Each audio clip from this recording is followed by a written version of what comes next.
Rometanliklar salom. Rometan tumaniga alangalik salom. Usta akalarimizni, vodiylik usta akalarimizni mana shu kichkina kadrda bo'lsa ham ish faoliyatlarini ko'rsatishga harakat qildik.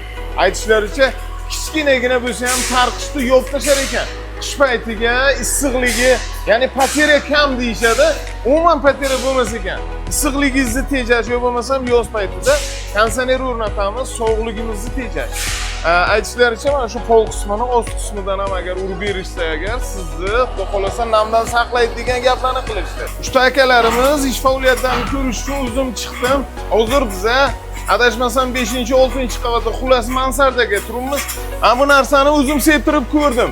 Kelib yaqinroq kelgan Ozodjon shu narsani shaxsan ko'rsatamiz. Issiqdan, sovuqdan, terdan kichkina kadrda sizga ko'rsatdik. Umumiylashtirib shuma izolyatsiya deyishar ekan.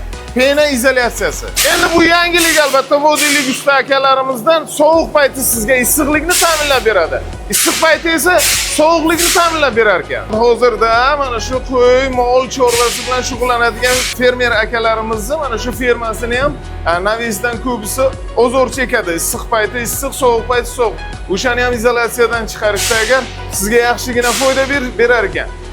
Tovuq fermasi, qanaqangidir uy joyingiz, pol, xullas kichkinagina tarqish bo'lgan joyni ham yopib tashar ekan. Issiq payti sizga issiqlikni saqlab beradi, sovuq payti esa salqinlikni saqlab beradi. Pol qismini ost qismidan urib berishda agar sizga namdan ham saqlab berar ekan. Buni shaxsan guvohi bo'ldim. Aytishlaricha, dom qurilish akalarimiz ham shu ishga taklif qilsak bo'ladi, sababi mansarda bo'ladi oxirgi qavatlarimiz.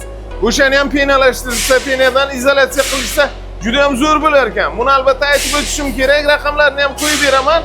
Oddiy ko'chadagi naveslarni $5 dan $6 deyishyapti. Agar mansarda bo'lsa $11 dan tushar ekan kvadrati. Shaxsan ko'rish uchun o'zim keldim, sizlarga ham albatta ilinaman, shaxsan raqamlarini qo'yib beraman. O'zimga yo'qdi, kecha kadrlarni tashlab berganiga bunchalik tasavvurga ega emas edim. Siz ham kelib ko'rishingizni tavsiya qilaman. Albatta biz hozir Rometan tumani markazi Jome masjidi qurilishi bo'layotgan joyga yetib keldik. Shu narsani o'zimiz bilan ko'raylik deb. Sizni ham taklif qilaman. Bu qolgan ma'lumotlar uchun albatta raqamlarini qo'yib beraman usta akalarim. Batafsil ma'lumot olasiz. Bizga esa like bosishdan chiqmasin, salomat bo'ling.